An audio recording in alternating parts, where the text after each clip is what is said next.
सुशांत तिवारी जी, दिल्ली से। महाराज जी, श्री हरिवंश। महाराज जी, मैं पिछले 4 वर्षों से आपका सत्संग को सुन रहा हूँ, तो ऐसा लग रहा है कि लाइफ के जितने भी प्रश्न थे सबका जवाब मिल गया। महाराज जी, यहाँ पर आता हूँ और तो आपके दर्शन करके ऐसा लगता है कि भागवत कथा का सारांश मिल गया, आप आनंद का कारण हैं। लेकिन ये सोचकर बहुत परेशान हो जाता हूँ कि एक दिन आप हमसे दूर हो जाएंगे, ये सोचकर कष्ट होता है महाराज जी। ऐसे हाँ, इसका तो कोई उत्तर है नहीं, क्योंकि ये एक लीला ऐसी भगवान की है कि इसमें जाना पड़ता है। अब जितनी आयु है, जितनी श्वास है, उतना ही जीवन रह सकता है, इसके अलावा नहीं। एक सेकंड भी नहीं। ये ऐसा फाइनल डिपार्टमेंट है, एक सेकंड भी नहीं।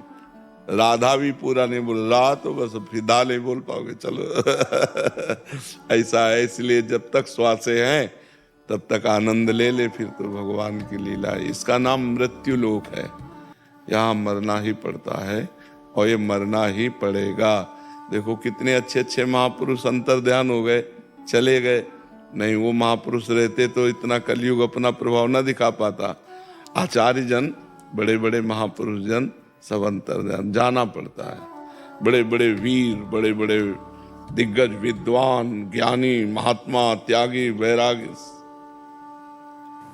और उस मंजर की कल्पना करके बड़ा डर लगता है। हाँ बिल्कुल, अपने प्रियजनों के विछोह की भावना मात्र से ही हृदय व्याकुल हो जाता है। पर अब ये लीला ऐसी है कि इसमें होता है, ऐसा होता है। महाराज जी, ऐसी स्थिति में भी फिर आपका हमेशा सानिध्य बना रहे, उसके लिए महाराज जी हम शिष्य परिकर, क्योंकि सभी का प्रश्न है। उपदेश और नाम ही, जो नाम उपदेश हुआ और जो जीवनचर्या के सत्संग है, उपदेश है, बस वही साथ रहते हैं। बका प्रभाव सामने तक ज्यादा रहता है, इसके बाद फिर नहीं रहता। महापुरुषों, हरि बाबा, उड़िया बाबा, अब महापुरुषों के सामने जो प्रभाव रहता है वो फिर धीरे धीरे शांत हो जाता। माया फिर, महापुरुष जितना पोछा लगाते हैं, माया धूल डाल के उतले। इसलिए जब तक श्वासें हैं तब तक आनंद ले लो, नहीं तो पता नहीं कब कौन किसकी कहाँ कैसे श्वास रुक जाए। बड़ा विचित्र खेल है, बड़ा भयावह संसार है, बड़ा भयावह है। भरोसा नहीं है शरीर को भाई, इसलिए हर समय राधा राधा राधा राधा नाम जप करो और जो उपदेश सुना है उसे आचरण में उतारो। यही संतों का सानिध्य है। शरीर तो ये टिकाऊ नहीं है, किसी का भी नहीं टिकाऊ है। सबको, बड़े बड़े सिद्धों को जाना पड़ा, जो चमत्कार के खजाने थे, जिनमें सिद्धियों के खजाने, उनको भी जाना पड़ा। ये मर्त लोक है, यहाँ से तो जाना, हम लोग तो साधारण जीव हैं, तो बड़े बड़े महापुरुषों को भी जाना पड़ा। ज्ञानदेव, नामदेव, सोपान देव, एक से कबीरदास जी, रहीमदास जी, एक से एक बड़े बड़े महापुरुष। यहाँ बहुत महापुरुष आए महाराज जी, बिल्कुल, लेकिन ऐसा प्रेम, ऐसा अमृत जो आपने पिलाया है, ऐसा हमने 50 साल से अम्मी वृंदा में जुड़े हुए हैं जी जी, लेकिन हमने आप जैसा, ये राधा नाम का प्रभाव है। राधा का, 4 वृंदावन का, राधा, हेमा का, राधा नाम का, जी, उन्होंने भी इतना नहीं किया होगा जी, लेकिन आप तो साक्षात किशोरी जी के रूप। राधा राधा राधा, बस राधा राधा। मुझमें समाजा इस तरह तन प्राण का जो तोर है, ना कोई फिर ये समझे तू और है मैं और, बिल्कुल। जी चाहता है बार बार तुम्हें देखता रहूं, ऐ हुस्न की सरकार तुम्हें देखता। दीक्षा जी, राधे राधे महाराज जी। महाराज जी, मेरा नाम दीक्षा है। मेरी हमेशा से जिज्ञासा ये जानने की रही है कि दीक्षा का वास्तविक अर्थ क्या है। मानव जीवन में गुरु दीक्षा का क्या महत्व है महाराज जी? मानव जीवन में तो पूरा महत्व ही महत्व है गुरु दीक्षा का। बिना गुरु दीक्षा के जीवन का कोई अस्तित्व ही नहीं है। और दीक्षा का तात्पर्य होता है अपने हृदय की गुप्त मंत्रणा, अपने हृदय की गुप्त आध्यात्मिक ज्योति प्रदान करना। जो जीवन भर हमने भगवत प्रताप से प्राप्त किया, वो किसी को प्रदान करना, आध्यात्मिक। दीक्षा शब्द आध्यात्मिक है। तो अपने जीवन, नाम सुकृत धन अपनी जीवन, अतिहित मान देत वरदान। वो मानो सामने वाले को वरदान देते हैं कि अपने जीवन भर जो नाम जपा, मंत्र जपा, जो अध्यात्म ज्योति जगाई, वो प्रदान कर देते हैं दूसरे को। नाम सुकृत धन अपनी जीवन अति हित मान देत वरदान, वृंदावन हित बलिपद पावन, भक्ति प्रकाशत ज्यों जग भान, नमो नमो गुरु कृपा निधान, नमो नमो गुरु कृपा निधान। वो गुरु कृपा निधान अपने जीवनी शक्ति, अपनी भागवतिक शक्ति अपने शिष्य को प्रदान करते हैं। यही प्रदान करने का नाम दीक्षा है। और जो मुख से उपदेश देते हैं उसे शिक्षा कहते हैं।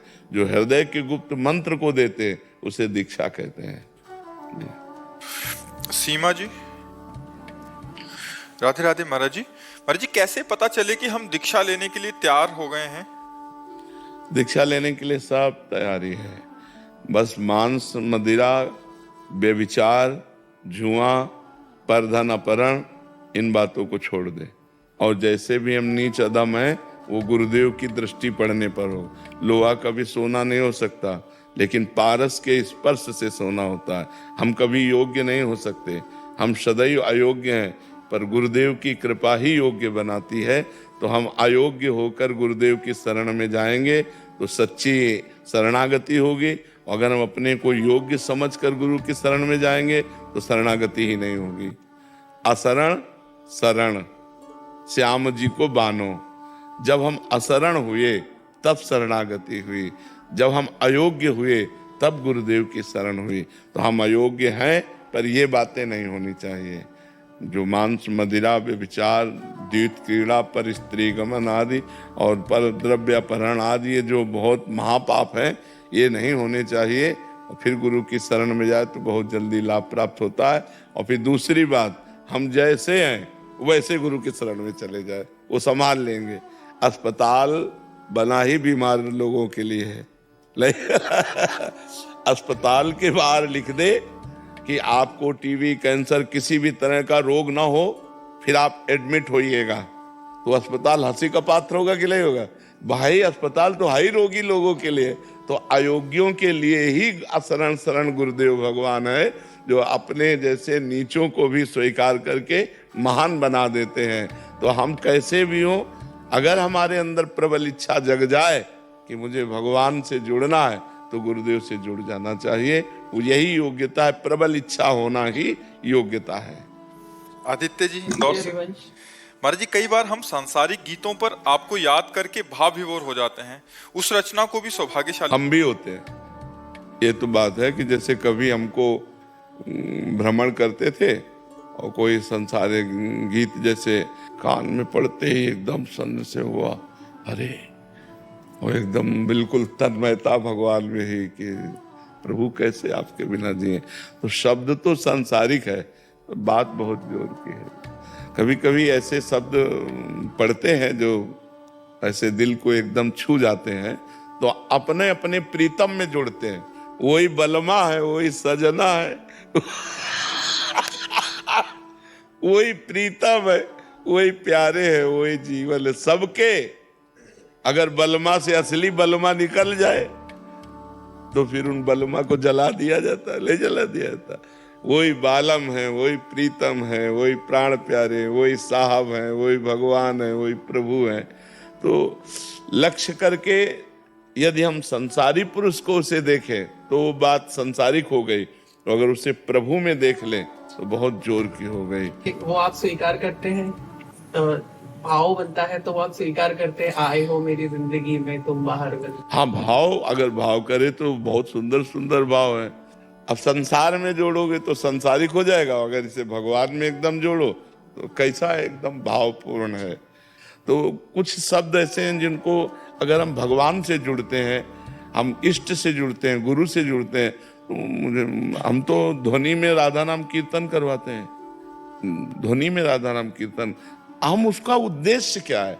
बात यह है कि हम बहुत बना के बोल रहे हैं, लेकिन उद्देश्य यदि संसार है तो घटिया है, और हम बिल्कुल खड़ी भाषा में बोल रहे हैं, लेकिन उद्देश्य बढ़िया है तो बढ़िया बात हो जाती है। अगर हमारा भाव जुड़ा और एकदम भगवान से जुड़ गया तो फिर उद्देश्य।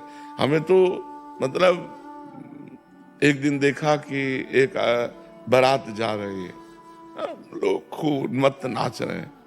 और मधुकरी मांग के पा के निकले थे बिहारी जी की गली से, घोड़े को देखा सजा, उसमें दूल्हे को देखा सजा, और लोग नाच रहे हैं, तो शब्द एकदम तुरंत पहुंचा दिया। जे भाव बदल गया, भगवान की भावना जे हुई, रोना शुरू, वो बारात उधर गई, हम अपनी बस्ती में जा रहे। तो भावुक जनों को संसारिक घटना भी भाव में डुबा देती। पंडित गया प्रसाद जी महाराज ने देखा कि एक गोबर की छवरिया रखे माई जा रही, और उनका लाला पीछे दौड़, और वो बाल गोपाल के उपासक, वो बार बार मैया की अंगुली बार, और वो बस भावना में आ गए कि यशोदा मैया, और ये लाल भाव में डूब गए। एक बार वो जो सर्प करने वाले होते ना, सपेरे, वो, हाँ, तो वो संत वेश में ऐसे लाल कपड़े, वो साष्टांग दंडवत से, शिष्यों ने कहा महाराज जी ये संत नहीं। अरे बोले संत, साक्षात संत। भावुक जनों को संसारिकता में भी साधुता और संसार में भी भगवान नजर आते हैं, और जो संसारी पुरुष होते हैं उनको भगवान में भी संसारिकता नजर आती है। तो इसलिए हम ये नहीं कहते कि आज से तुम गाओ, लेकिन कभी अगर कान में पड़ जाए शब्द तो उसे भगवान में लाओ। तो कोई भी, तो वही महबूब है, वही बलमा है, वही सजना है, वही प्रभु है, वही प्रीतम है। बस बात समझ जाए तो कोई परेशानी नहीं है। महाराज जी हम बहुत अशांत रहते, क्यों भैया शांत है? तो मनुष्य जीवन तो आनंद के लिए। संसार में अकेलापन महसूस होता है महाराज जी, कोई नहीं है मेरा अपना। भगवान को क्यों नहीं ले लेते? अपना दोस्त बना लीजिए महाराज जी। अरे पक्का हाथ मिला के दोस्त बना रहे हैं। अकेलापन बिल्कुल महसूस मत की, नहीं नहीं। और देखो ये मनुष्य जीवन आनंद के लिए मिला है। पशु पक्षी बेचारे जैसा प्रारब्ध हुआ वैसा भोग रहे। अगर हम लोग भी ऐसे अशांत रहेंगे तो फिर फायदा क्या मिलेगा? एक मिनट शांति नहीं मिलता महाराज। नहीं नहीं नहीं, शांति हटाओ और परम शांति की तरफ चलो। से नाम जप करने, खैनी वगैरह सब छूट गया, तम्बाकू नहीं खाते, पान नहीं खाते महाराज जी। बस आपका साथ चाहिए महाराज जी। हाँ ठीक है, हमारी तुम्हारी दोस्ती पक्की। और नाम जप करो, आनंद, हाँ आनंद पूर्वक रहो, अशांत मत रहो, अशांत मत रहो। और तुम देखना, जैसे दोस्ती पक्की कह देना तो देखना इसका दोस्ती का भी, हाँ दोस्ती का प्रभाव होता है। हम लोगों की पक्की कह देने का मतलब पक्की होता है, उसमें थोड़ी होता है कि कुछ देखे हैं तब से हमको लगता है जिंदगी जीने का तमन्ना जग गया, नहीं तो फिर बहुत मायूस हो गए थे। हाँ बस आप मस्त रहो। अंकित कुमार गुप्ता जी, विद्याचल। श्री हरिवंश महाराज जी, महाराज जी प्रभु कृपा से आपके सत्संग द्वारा भजन का विशेष आनंद प्राप्त हुआ, नाम के बल प्रताप का अनुभव हुआ है, लेकिन कुछ महीने से निरंतर कमी आने लगी है महाराज जी। जो प्रेम और गाढ़ा होना चाहिए, जो ठसक बनी रहनी चाहिए, वो हल्की होती नजर आ रही है महाराज जी। महाराज जी संसार के व्यवहार का नाटक करने में माया ऐसी घेरती है कि संसार में अपनापन बढ़ने लगता है, श्री जी का चिंतन कम होने लगता है, भय लगता है कहीं फिर से संसार में ना चले जाए। महाराज जी ऐसी स्थिति में क्या करना? पहली बात, कुसंग न होने पावे। दूसरी बात, महापुरुषों का संग न छूटने पावे। तीसरी बात, भोजन का सुधार होना चाहिए, अल्पाहार और पवित्र भोजन होना चाहिए। चौथी बात, मरना है ये ध्यान रखना चाहिए। ये ध्यान रहेगा ना तो ममता नहीं होगी। कस्तरति मायाम, माया से कौन तरता है, कौन तरता है? बोले यो संगास त्यजति, यो महानुभावो सेवते, यो निर्ममो भवते। जो कहीं ममता नहीं करता, कुसंग का त्यागी है और सत्संग का अनुरागी है, उसका भजन बढ़ना ही चाहिए। भजन घट रहा है इसका मतलब हमसे कोई त्रुटि हो रही है। खान पान, भोग, क्रिया, विलास, संग, निंदा, स्तुति, इनसे भी भजन कम होता है। अगर किसी की निंदा कर दोगे तो आपका भजन क्षीण हो जाएगा। पर निंदा के किएते आवत नहीं कछु हाथ, मूरख पर्वत पाप को ले चल अपने साथ। तो पराई निंदा न, भक्तन निंदा अति बुरी, भूल करे जिन कोय, किए सुकृत बहुजन्म के छिन में डारे खोए। तो हम ऐसी सावधानी रखें, कम बोलना, कम सुनना, कम देखना, अधिक भजन करना। नीरस भोजन सरस भजन, सरस भोजन नीरस भजन। खूब बढ़िया बढ़िया पकवान, अच्छे अच्छे पदार्थ पाओगे तो भगवान में रति थोड़ी होगी, भोगों में रति होगी, मन भोगों की तरफ लालायित होगा। और प्रयास, प्रयत्न, जैसे हमारा मानसिक भजन नहीं चल रहा तो उपांशु चलाने लगे, उपांशु भी नहीं चल पा रहा तो हम वाचिक में आ जाते हैं, राधा राधा राधा राधा राधा राधा राधा राधा राधा। तो जहाँ सतोगुण आएगा फिर हम उपांशु और मानसिक में। ऐसे लगो जैसे गरीब आदमी धन कमाने में लगता है, ऐसा चिंतन करो जैसे कामी पुरुष कामिनी का चिंतन करता है। कुछ नहीं है, मरे तो कुछ नहीं है, फाइनल बताओ क्या है हमारे पास, है ने? फाइनल में जब हम जाएंगे तो अपने पास है क्या? हाँ, तो बस हाँ, इसी पर हमें चिंतन करना चाहिए। इसीलिए हम चौथे नंबर में मरना स्मरण करने की बात कही। शरणागति इसी रूप से हुई थी कि अब शरीर में कुछ ऐसे रोग आए कि अब लगा कि अब शायद बचे, तो वो आनंद भजन में आ रहा था प्रभु, वो सहज हो रहा था। और फिर धीरे धीरे संसार के काम लायक शरीर हो गया, तो फिर वैसे रति कम होने लगी। हाँ, नहीं तो कम नहीं होनी चाहिए। शरीरम व्याधि मंदिरम, फिर नया देवता प्रकट हो जाएगा, नया रोग प्रकट हो जाएगा। और नहीं होगा तो प्रतिपल हमारी आयु नष्ट हो रही है, ये तो भय बना रहे। अमरौती थोड़ी खाए हैं कि अमर हो जाएंगे हम, शरीर स्वस्थ हो गया तो। अब मरना ही तो है। जब मरना है तो अपने कर्तव्य का पालन करते हुए, भगवान नाम का निरंतर जप करते हुए भगवान की शरण में मरना है कि अब हमारा मरना आखिरी मरना हो, है ने? तभी तो मृत्यु सार्थक होगी। तो बच्चे पैदा कर लेना और जीवन पोषण कर लेना, ये तो पशु पक्षी भी जानते हैं। परमात्म चिंतन करके जीवन मुक्त होना, ये मनुष्य जीवन का लक्षण है। दूसरे शरीर में ये क्षमता नहीं है।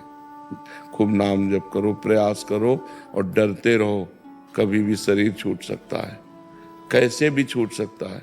रोग से केवल थोड़ी छूटता है, कैसे भी छूट सकता है। एक्सीडेंट हो जाए, कोई भी कुछ भी घटना हो जाए, इसका नाम मृत्यु लोक है। कभी भी हम मर सकते हैं। इसलिए हम सच्ची कमाई की तरफ बढ़े। ये बिल्डिंग, ये यश कीर्ति, ये सब मिट्टी में धूल धूसरित। बड़े बड़े महाबली हुए, बड़े बड़े ज्ञानी हुए, सब चले गए, काल सबको चाट गया। इसलिए हमको तुमको भी जाना है निरंतर भजन। ये संसार बहुत संभल जाओ और अपने आप को भयभीत करो तो भजन होने लगेगा। शरणागति परिपक्व तभी होती है जब भय लगता है संसार से। निर्बल बनकर सबल भगवान की शरण होने का मन तभी होता है जब संसार से भय लगता है। और जब संसार अच्छा लगता है तो भगवान को भूले हुए जीव देखो लगे हुए हैं संसार में। धर्मपाल जी दिल्ली से। राधे राधे महाराज। राधे राधे महाराज जी। महाराज जी, प्रेम किससे होता है? प्रेम क्या है? मुझे कैसे पता चलेगा मुझ में प्रेम बढ़ रहा है? शायद दिल को कोई मसला करे, इसको ही इश्क कहते हो। अपने प्यारे की याद में एक दिल की जो मैं ऐसा जानती, प्रीति किए दुख होए, नगर ढिंढोरा पीटती अजी प्रीति न करियो कोई। भगवान के लिए ही प्रीति शब्द सार्थक है। संसार में तो सब लोग किए हुए हैं, हाथ कुछ नहीं लगता। प्रीति की सार्थकता, प्रेम शब्द की सार्थकता भगवान पर है। जब भगवान की याद करके रोना आने लगे, इतने दिन हो गए आप मिले नहीं और मैं निर्बल हूं, कैसे प्राप्त करूं आपको? आप अव्यक्त हैं, आप सब जगह हैं, पर मेरी क्षमता नहीं कि मैं आपको देख सकूं। हे नाथ कृपा करो। और प्रतिपल भगवान के प्रति आर्त भाव, रुदन, भगवत चिंतन, भगवत लीला कथाओं के श्रवण में अत्यंत आसक्ति, यही प्रेम के लक्षण है। भगवान का चिंतन करना ही प्रेम प्राप्ति का उपाय है। भगवत प्रेमी महात्माओं का संग करना ही भगवत प्रेम प्राप्ति का उपाय है। समझ पा रहे हैं आप? महाराज जी, मैं परचून की दुकान करता हूँ। जो भी कस्टमर आता है मैं उनको बोलता हूँ राधे राधे बोलो, वो राधे राधे बोलते हैं, फिर उनको मैं सामान देता हूँ। कुछ गलत तो नहीं करता? अरे बहुत बढ़िया काम करते हो भैया। दूसरों से भी भगवान नाम उच्चारण करवाते हो, उनका भी मंगल और आपका भी मंगल। बहुत सुंदर है, बहुत सुंदर। शिवानी जी बेंगलोर से। राधे राधे महाराज जी। महाराज जी, आपके वीडियो की प्रेरणा से 1.5 साल पहले 11 माला सांब सदाशिव जाप का नियम लिया, पर महाराज जी अब यंत्रवत सा होने लग गया है। नाम को मन में लिखकर सजाना और गहरा ध्यान लगता है मेरा। क्या मैं आपकी अनुभूति से गिनती और माला छोड़कर नाम मानसिक लिखना ही? गिनती तभी तक जब तक तन्मयता ना हो। जब तन्मयता होने लगे तो गिनती की जरूरत नहीं। भगवान गिनती से नहीं मिलते, भगवान तन्मयता से मिलते हैं, प्रीति से मिलते हैं, गिनती से। गणना तो मन को भगवान में लगाने के लिए है। जब मन लगने लगे तो अब जैसे माला जपते हैं तो माला चलाने की प्रक्रिया, उसकी गणना, ये उसमें बहिर्मुख होना पड़ता ना। अब जैसे गाढ़ चिंतन हो रहा तो भी माला धरते। भगवान को गणना नहीं, भगवान को चिंतन चाहिए। शांत या क्रियारत है, भगवान का अंदर ही अंदर चिंतन कर रहे हैं। तो गणना तो केवल मन लगाने के लिए है। माला या काउंटर, ये जो पद्धति है, ये केवल मन लगाने के लिए। वो मन जब लग गया तो फिर मन को हटाना नहीं चाहिए। फिर कि मन हटा करके हम माला आदि में फिर जीवन में जैसे अपने रहा तो एक लक्ष्य रहा बचपन से कि मुझे एक भी क्षण भगवान का विस्मरण नहीं होने देना। तो कुछ दिन तो माला चला, फिर माला भी विक्षेप सा लगने लगा। अब चल रहा है, जैसे चल रहा है, उसको अभ्यास में लाओ। तो जैसे दिल धड़क रहा है, अब इसको धड़काना थोड़ी है। ऐसे जब अभ्यास पुष्ट हो जाता है, राधा राधा राधा राधा राधा, वो अपने आप चलने लगता है। अभ्यास करके देखो ना। तो जब ये अभ्यास आ जाए तो इसी पर ज्यादा जोर देना चाहिए। गणना तो केवल मन लगाने के लिए कहा जाता है कि 11 माला जप लो, 21 माला जप लो, ये तो मन लगाने के लिए है।